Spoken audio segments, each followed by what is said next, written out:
이 시간 저희들에게 주신 하나님의 말씀은 로마서 3장 24절 말씀입니다.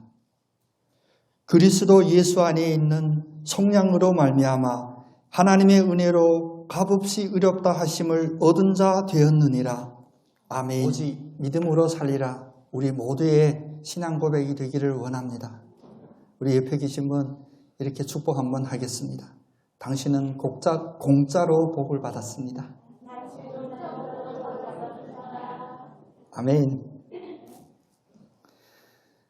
저희 딸이 한 달 전부터 자기 친구 생일 파티에 초대받았대요. 근데 그 친구 아빠가 스테이크 사준다고 기대 엄청 하는데 얼마 전부터 고민하더라고. 나는 생일 선물 뭐 해야 될까? 그래서 자기가 뭔가 쿠키인가 뭐 만들어서 가져다 선물하겠대. 근데 쿠키 뭐 그냥 만들어지나요? 재료가 필요할 뿐만 아니라 도구도 꽤 많이 필요한데 그걸 다 이 아빠가, 엄마가 제공해야 돼요. 근데 그걸 제공하는 부모의 입장에서 마음이 그렇게 개운하지는 않더라고. 엄마 아빠 생일 한 번도 챙겨주지 않은 애가 친구 생일이라고 이렇게 막 열심히, 그리고 먼저 시범으로 구워가지고 아빠 한번 잡숴봐. 저를 생각해서 준 게 아니고 이게 성공하는지 안 하는지 저한테 테스트를 해요. 그렇게 한 달 준비했는데 어제였거든요. 코로나 때문에 무산됐어요. 그러니까 얘가 뭐라 하냐면 그게 무산됐으니까 아빠가 스테이크 사줘야 된대. 아니 아빠가 뭔 이런 어쨌든 시작부터 아빠고 끝까지 아빠인데 나는 챙겨지는 게 하나도 없어요. 그러면서 우리 할머니가 얘기했던 이야기 생각나더라고요. 자식 키워봐야 소용없다. 설교 말씀을 준비하면서 저희 딸의 모습도 보고 제 모습도 봤어요. 우리가 하나님 앞에 우리가 혹시 내 딸처럼 서 있지 않나. 또 하나님의 마음이 물론 이런 비교가 될 수가 없겠지만 하나님도 혹시 저와 같은 마음으로 딸을 바라보듯이 나를 바라보지 않을까 이런 생각했습니다. 그래서 로마서 3장 전반부에 보면 의인은 없나니 하나도 없다라고 이야기해요. 여러분 동의하시죠? 이럴 때 아멘 안 하시네. 의인은 없나니 하나도 없어요. 우리가 사는 삶을 보면 이제 어려서는 친구가 좋아서 친구 생일이 생기면서 부모 생일은 뒷전으로 했고, 좀 더 크니까 이제 연애해가지고 남자친구가 여자친구가 좋았고, 또 결혼했더니 또 자기 새끼만 귀하다 그러고, 결국 부모의 입장과 자녀의 입장은 늘 알 수 없는 그런 막이 처해 있었습니다. 그래서 우리 할머니가 하듯이 키워봐야 소용없다. 의인은 한 명도 없다. 효자는 한 명도 없다. 여기에서 우리는 사실 자기 자신을 돌아보며 마음이 아파해야 돼요. 우리가 커가면서 내가 철이 들면서 나도 어른이 되면서 느꼈던 그 느낌, 지금이라도 늦지 않았는데 우리 2022년 새해를 시작하는 이 첫 몇 주간에 우리의 마음부터 돌리기를 원합니다. 지금까지 자녀로 살고 복 받기를 원하고 살았던 내가 아니라 나에게 복을 주시는 하나님 아버지는 나를 지금 어떻게 바라보실까? 이런 마음도 한번 가져봤으면 좋겠습니다. 의인은 없나니 하나도 없다.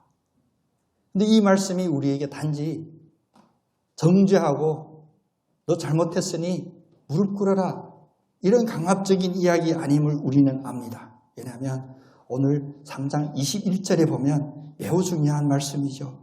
이제는 율법 위에 하나님의 한 의가 나타났으니, 사실은 이제는 율법 위에 하나님의 한 의가 나타났으니 그 앞에 헬라어 성경을 보면 그러나가 붙어 있어요. 그러나. 다시 읽으면 그러나 이제는 이렇게 시작합니다. 의인은 없나니 한 사람도 없다. 그러나 이제는, 바로 이 그러나 이제는 이것이 우리의 소망이 되게 됩니다. 의인은 없습니다. 하나도 없습니다. 우리가 우리 자신을 봐도 의롭다고 평가받을 만한 점이 하나도 없는데, 그러나 이제는 하나님의 의가 강권적으로 일방적으로 드러납니다. 우리의 의가 아니라, 우리가 만들어낸 의가 아니라 하나님의 의가 나타났습니다. 이 완전하신 하나님의 의는 우리의 공로가 아닙니다. 하나님의 의가 우리에게 어떻게 나타났냐? 하나님의 의가 우리에게 나타나서 우리에게 원하는 것은 무엇이냐? 제가 고민하다가 저희 딸의 스테이크는 제가 사줄 거예요. 그리고 이제 한 20년 뒤에 이 얘기 할 거예요. 부모의 마음을 너도 알아라. 하나님의 우리에게 나타나실 때는 우리를 정죄하고 우리에게 타격을 주려고 나타나신 바가 아닙니다. 의인은 없나니 하나도 없고 율법에 비춰보니 율법대로 의롭다 하심을 얻을 육체는 하나도 없다. 이 말씀은 우리 자신을 제대로 돌아보고 우리의 위치, 우리의 포지션, 하나님 앞에 있는 내 자리를 정확히 파악해야 우리에게 은혜가 충만해지고 은혜가 가배가 됩니다. 내가 잘했어, 나는 공로가 있어 하는 이에게는 하나님의 이 의가 충만하게 드러날 수가 없습니다. 왜? 하나님이 나타내신 의는 다음과 같은 세 가지 중요한 요점들이 있습니다. 그 첫 번째는 이 의의 대상은 의롭다고 하는 그 의의 목표는 유일하게 하나뿐인데 그것은 바로 예수 그리스도이십니다. 의를 이야기하고 우리의 이루어진 모든 것을 평가할 때 예수 그리스도만 빠져 있으면 이것은 아무 의미가 없는 일입니다. 그래서 22절에 이 의가 드러난 후 바로 그에 대한 부연 설명을 합니다. 22절에 곧 예수 그리스도를 믿음으로 말미암아 모든 믿는 자에게 미친다. 바로 예수 그리스도로 말미암아 모든 믿는 자에게 이 의가 비춰집니다. 공로가 아닙니다. 그래서 이 의의 두 번째는 바로 의는 우리 자신의 행위나 노력으로 받을 수 있는 것이 아니라 예수님께서 그냥 우리에게 주신 값없이 주시는 은혜이다 라는 것입니다. 23절에 말씀하시죠. 모든 사람이 죄를 범했음에 하나님의 영광에 이르지 못하였는데 그런데 우리에게 하나님께 인정받게 하시고 하나님께 영광 드릴 수 있도록 우리를 그 자리에서 돌려주고 우리를 변화시켜 주시는 것은 바로 우리의 노력이나 우리의 행위가 아니라 하나님이 그냥 주시는 은혜입니다. 그래서 세 번째는 이 의는 값없이 주어졌다라는 결론을 맺게 돼요. 사실 값없이 주어졌다는 매우 중요한 것인데 우리는 흔히 잊고 삽니다. 꼭 마치 오늘은 집중적으로 저희 딸에만 성토할 건데 공짜로 얻는 부모로부터 오는 사랑 때문에 그것을 느끼고 깨닫기보다도 어느 한 단계에는 우리가 아직 성숙되지 못하고 아직 크지 못했을 때에는 그 은혜를 값없이 주어졌다는 것을 귀하게 여기지를 못합니다. 당연한 것이라 하고 친구 파티에 초대받아야 될 스테이크를 왜 아빠한테서 요구하냐고 내가 이제 약속했냐고 언젠가 아이들은 알게 됩니다. 그래, 부모한테서 값없이 받았던 그 은혜의 사랑 알게 됩니다. 우리도 하나님 앞에서 이 값없이 주셨다는 이 은혜 앞에 우리는 깨달음을 얻어야 됩니다. 우리가 영적으로 아이처럼 살아서는 안 돼요. 그래서 성경을 보면 사실 성경은 한마디로 요약하라면 물론 어려운 일이에요.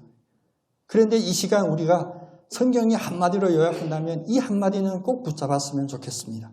성경은 바로 의인은 값없이 주신 선물이다라는 메시지입니다.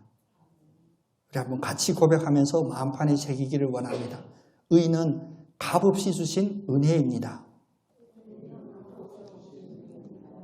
아멘. 값없이 주신 은혜예요. 그러니까 우리가 무엇을 어떻게 해서 그 은혜를 빼앗고 강탈하고 내 것으로 만들려고 애쓰는 것이 아니라 우리는 그냥 빈손만 내밀면 됩니다. 우리 아이가 자기가 뭔가 필요하면 그냥 아빠 엄마에게 손을 내밀듯이 우리는 값없이 주시는 이 은혜라는 선물 앞에 우리는 빈손을 깨끗한 빈손을 그냥 하나님 앞에 내밀기만 하면 됩니다.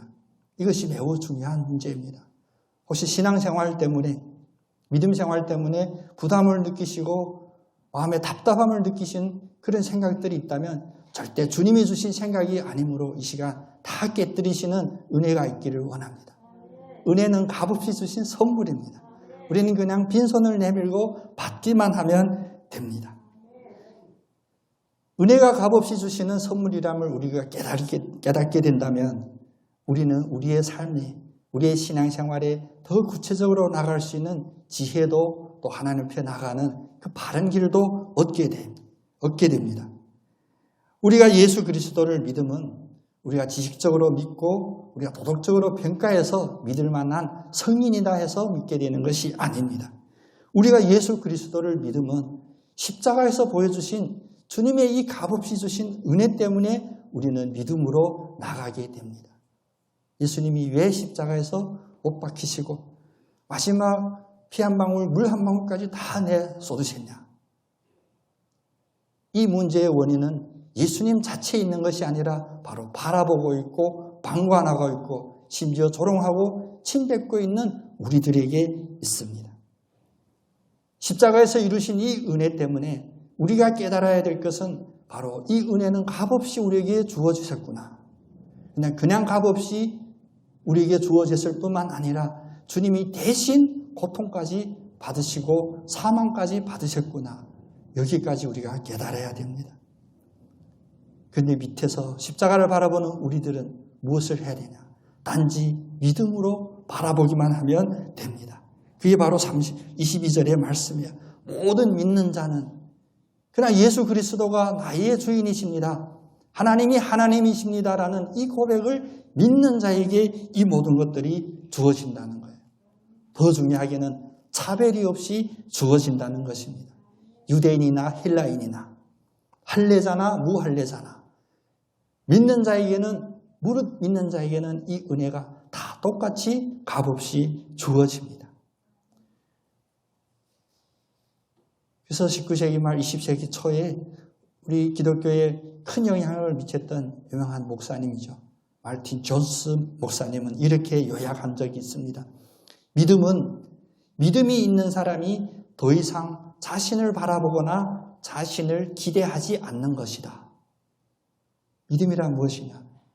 믿음 있는 사람은 더 이상 자기 자신을 기대하거나 자기 자신을 바라보는 것이 아니라 그럼 무엇을 바라보고 무엇을 기대하냐? 예수 그리스도를 바라보고 예수 그리스도를 의지하고자 기대를 거는 것입니다. 우리의 매일의 삶은 생각이 있는 사람이라고 한다면 다 생각이 있죠. 계획이 있습니다. 기대하는 바가 있습니다. 오늘 이것을 이루었으면 좋겠다. 또 이것을 반드시 이루어야겠다. 그러나 이 모든 계획 속에 그 첫 순서가 예수 그리스도가 자리 잡기를 축복합니다. 이 일을 이루되 무엇을 위하여 이루냐? 바로 예수 그리스도께 하나님께 영광이 되고 기쁨이 되기 위하여 이 일을 하겠습니다. 두 번째, 어떻게 해야 되냐? 내 경험이나 내 능력을 의지하는 것이 아니라 예수 그리스도 그분께서 나에게 성취시켜 주심을 믿고 나가겠습니다. 바로 이런 믿음의 결단이 있으시기를 원합니다. 예수 그리스도 안에 있는 속량으로 말미암아 가능하다. 24절의 말씀이죠. 죄와 죽음, 심판의 노예로 살 수밖에 없었던 우리들에게 아무 공로도 없고 칭찬받을 만한 근거도 없는 우리들에게 예수 그리스도가 십자가에서 대신하여 이 문제들을 해결해 주셨습니다. 그래서 어찌 보면 법률적으로 보면 우리는 하나님 앞에 빚진 자다라고 칭할 수가 있습니다. 그러나 세상은 빚진 자가 가장 힘든 위치죠. 누구나 빚지기를 싫지 않지만 우리는 예수 그리스도 앞에서 바로 이 영적인 빚진 자로 되었습니다. 무엇에 빚졌냐? 바로 은혜에 빚졌습니다. 그런데 더 중요한 결론은 무엇이냐? 하나님은 우리에게 이 빚을 채근하지 아니하시고 대신 갚아주시고 없다라고 인정해 주셨습니다. 그것이 바로 칭의라는 것입니다. 신학적으로는 더 중요한 용어가 있죠. 25절 말씀처럼 예수를 화목제물로 세우셨다.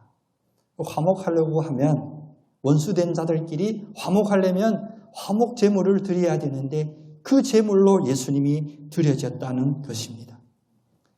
여러분, 세상이 아무리 바뀌고 뉴스가 아무리 복잡하고 나의 삶에 어떠한 변화가 있을지라도 변하지 않는 예수 그리스도가 다시 오실 그날까지 절대 변하지 않는 이 진리를 붙잡으시기를 원합니다. 답답하고 고통스럽게 하는 일이 있습니까? 그 담을 허는 것이 바로 예수 그리스도가 화목제물로 드려지심입니다. 그 제물을, 그 화목제물을 우리가 믿고 나가야만이 이 모든 문제들이 실마리가 열리게 되고 높이 쌓아졌던 담들이 무너지게 됩니다. 예수 그리스도를 화목제물로 세우심이 바로 우리에게 값없이 주신 은혜 중에 가장 큰 은혜입니다. 요즘 무엇이든지 우리 귀에 들리고 눈에 들리는 것 하나는 화남, 분함, 또 누군가에게 과격하게 표현하는 것, 그런 걸 들으면서 시원하다, 사이다다 이런 이야기를 듣는데 그만큼 우리의 상황이 사실은 심각합니다.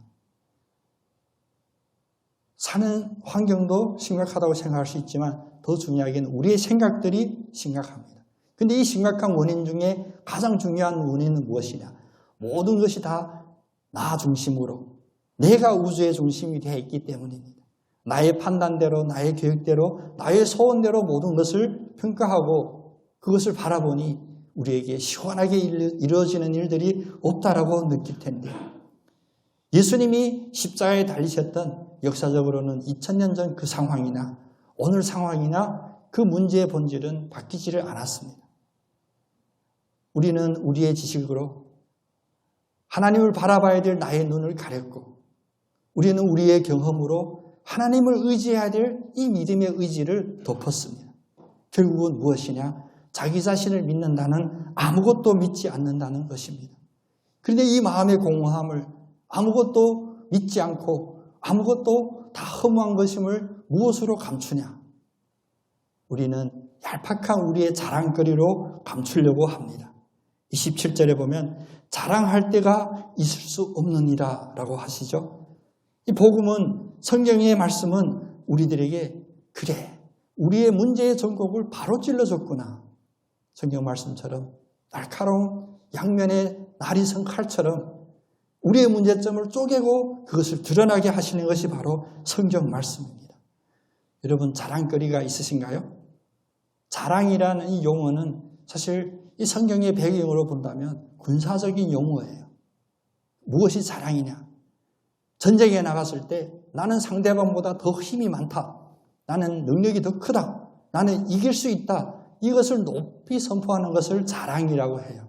그 마치 다윗이 골리앗 앞에 섰을 때 나는 여호와 하나님을 믿고 나왔으니 나는 너를 이길 수 있다. 이 선포가 바로 자랑입니다.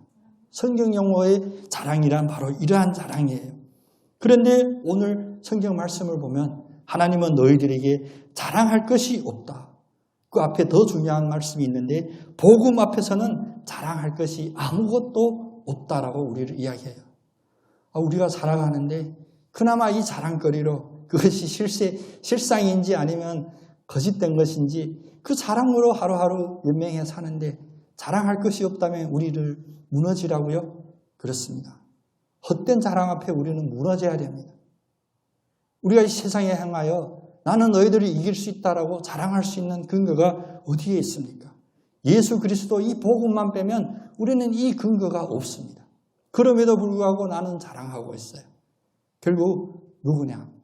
상대방이 아니라 이 세상이 아니라 자기 자신에게 마취시키고 자기 생각을 혼미하게 하고 그 속에서 위로가 아닌 위로로 자기 자신을 속이고 있다는 것입니다. 믿음이란 무엇이냐? 우리 안에는 어떤 것도 자랑할 수 없음을 고백하는 것이 바로 믿음입니다. 이것은 우리를 실망하게 하고 좌절하게 하는 것이 아니라 오히려 나는 자랑할 바가 전혀 없지만 예수 그리스도가 이제 복음 안에서 나의 자랑거리가 된다. 이것이 나의 유일한 자랑으로 고백되어야 됩니다. 28절에 이어서 보면 그러므로 사람이 의롭다 하심을 얻은 것은 율법의 행위에 있지 않고 믿음으로 되는 줄 우리가 인정하노라. 여러분, 인정하시기를 소원합니다. 또 인정하고 계심을 저는 믿고 있습니다. 인정해야 됩니다. 우리가 자랑거리가 없는데 우리가 자랑할 수 있음은 바로 예수 그리스도가 우리에게 율법의 행위로 평가하지 아니하시고 오로지 값없이 주어진 이 은혜를 그냥 수용하고 인정하고 받는 우리의 믿음 때문에입니다. 예수님을 받아들이면 우리에게 자랑거리가 줄어듭니다. 세상의 자랑은 많이 있지만 예수 안에 들어오면 우리의 자랑거리는 딱 하나만 남습니다. 바로 예수 그리스도만이 우리의 자랑이다. 그래서 이어서 28절, 29절, 30절 말씀을 쭉 이어보면 다 우리의 자랑거리에 대한 이야기들입니다. 사람이 의롭다 하심을 얻는 것은 행위에 있지 않고 믿음으로 있기 때문에 우리의 행위는 자랑할 수가 없어요. 자랑할 자랑거리가 없습니다. 29절에 보면 또 하나님의 이 의는 유대인뿐만 아니라 이방인에게도 똑같이 주어지는 은혜의 선물이다. 우리의 신분, 우리의 혈통을 자랑할 수 없어요. 나는 언제부터, 우리는 언제부터, 나는 누구보다. 이런 비교들이 다 무너진다는 거예요. 그리고 30절 말씀에 보면 더 중요하죠. 할례자뿐만 아니라 무할례자마저도 이 믿음 안에 있으면 다 의롭다고 하시는 하나님. 심지어 우리의 신앙 경력마저도 자랑하지 않으시는 우리 모두가 되기를 원합니다. 나 때는 말이야. 세상 젊은이들이 제일 싫어한다고 그러거든요. 근데 어느 순간부터 저도 죄송한 말씀인데 나 때는 말이야 이런 얘기를 하고 싶은 충동들이 일어나더라고요.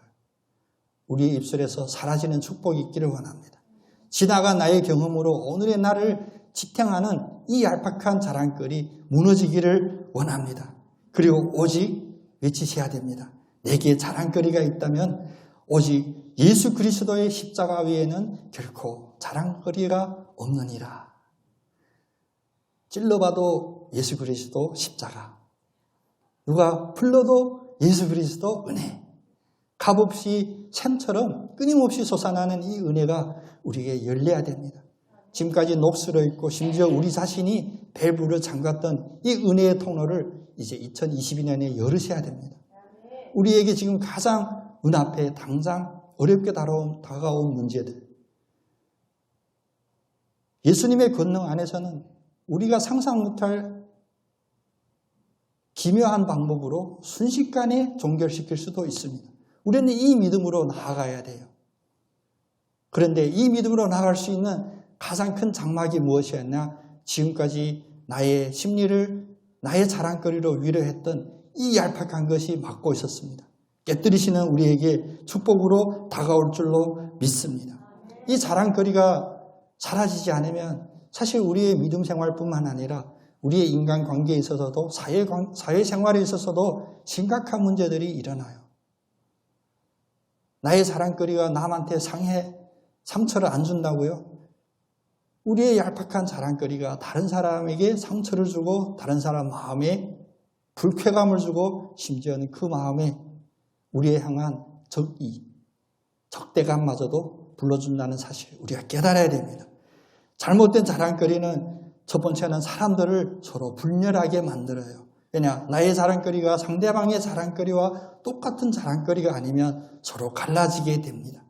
또 나의 자랑거리가 혹시라도 그 근거가 나의 배경이라든지 나의 혈통이라든지 나의 민족이라든지 나라로 근거를 둔다면 더 심각한 문제예요.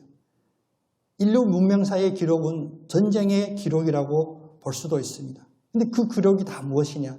민족과 민족, 나라와 나라, 이익의 공동체와 공동체를 분간하고 가르고 편가르기를 하고 그 속에 헛된 자랑거리를 위시했기 때문에 시작이 되는 겁니다.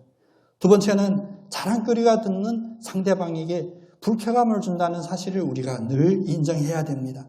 나의 자신감은 나에게 주는 겁니다.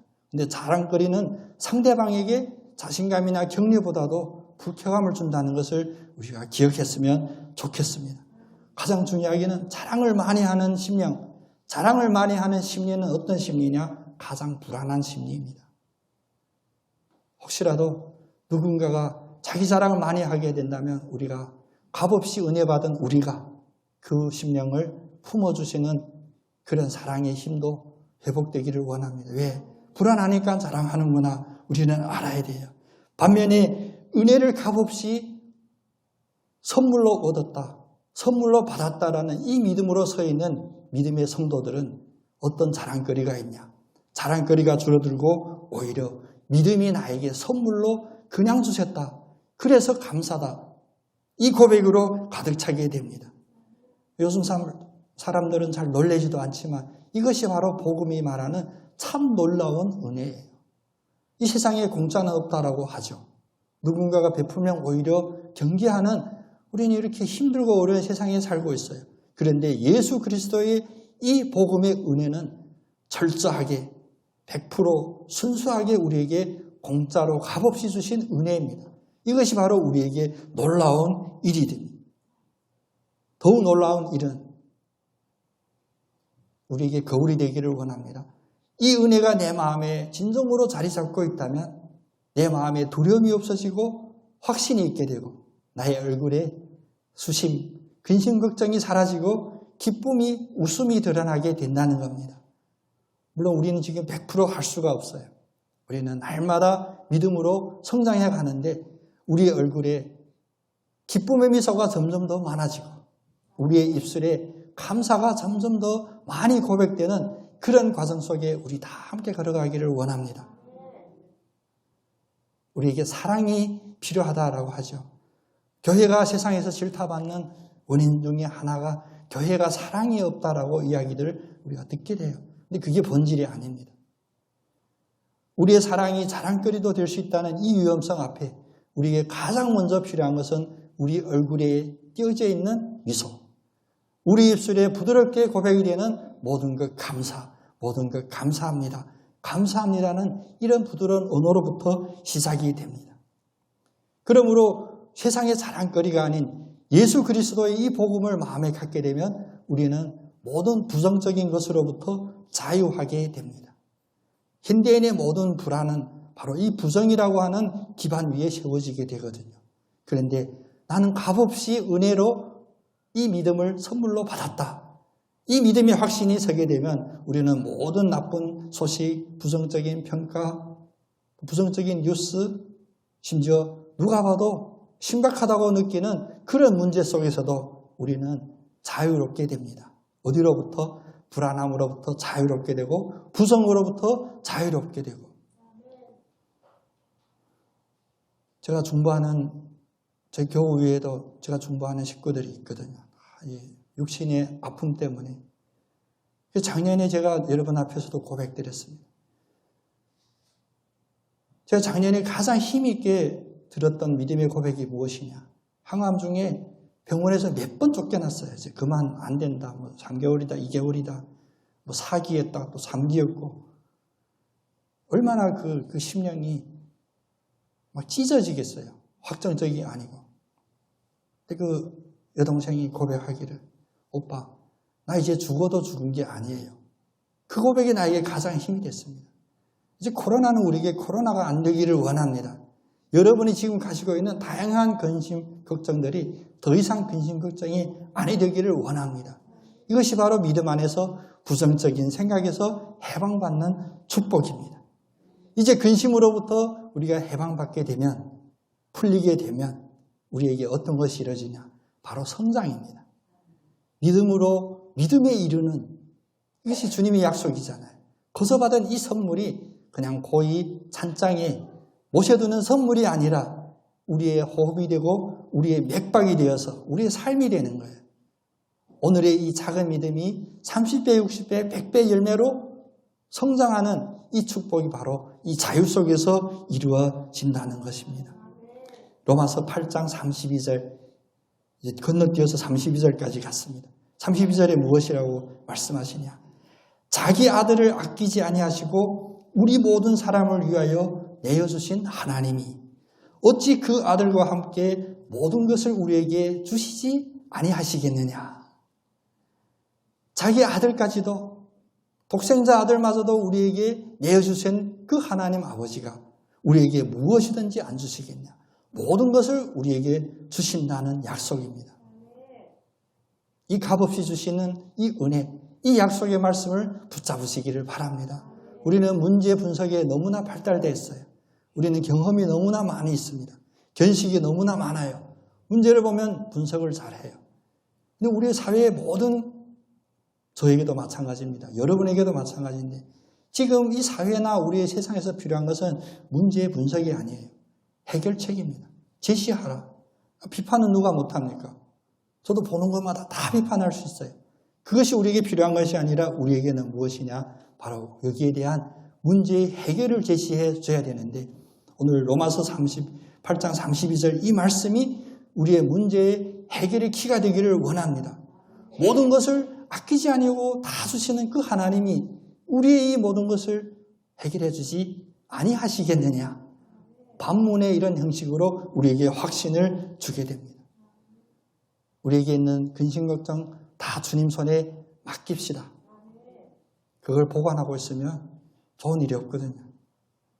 빨리 깨달았을 때 빨리 주님 손에 맡기고 그래서 우리의 마음에 염려, 걱정 더 중요하게는 두려움이 사라지는 이 축복을 미리 땡겨서 받는 여러분 다 되시기를 원합니다.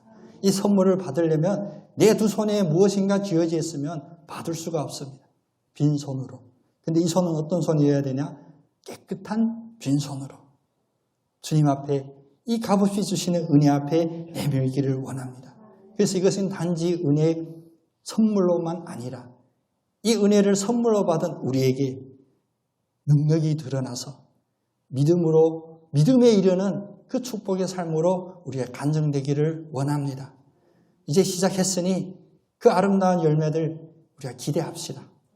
우리의 시작이 미약하지만 이 은혜를 믿음으로 붙잡고 있는 우리들에게 크게 장대하게 되시는 하나님의 그 약속을 이루는 그래서 우리의 눈으로 보고 우리 주변에서 보는 그런 축복의 삶으로 우리가 살아나가기를 원합니다. 마지막으로 다시 한번 놀라운 이 은혜를 고백 한번 하겠습니다. 하나님의 은혜는 값없이 주신 선물입니다. 네, 선물 받은 환한 얼굴들 되셔야 되는데 한번 다시 할까요? 네, 압니다. 우리의 삶이 나를 지배하지 않고 우리의 여건이 나를 지배하지 않고 이 믿음이 나를 지배하는 그 축복으로 우리 같이 나갑시다. 힘든 사람 우리 같이 손잡고 그렇죠. 삶의 환경이 다르다 보니까 어두운 얼굴로 주일날 만나는 분들도 있어요. 그럴수록 따뜻하게 손잡아주고 격려하고 하나님이 계시잖아. 예수 그리스도가 우리 자랑이잖아. 심오한 신학적인 용어가 아니라 우리의 삶의 간증이 되는 그런 축복의 말들로 우리 함께 나가서 하나님의 이 은혜가 그냥 신학적인 교리가 아니라 우리의 삶의 능력이었구나 체험하며 또 남에게 전하며 남에게도 힘이 되고 위로가 되는 그런 삶이 되기를 간절히 원합니다. 기도드리겠습니다.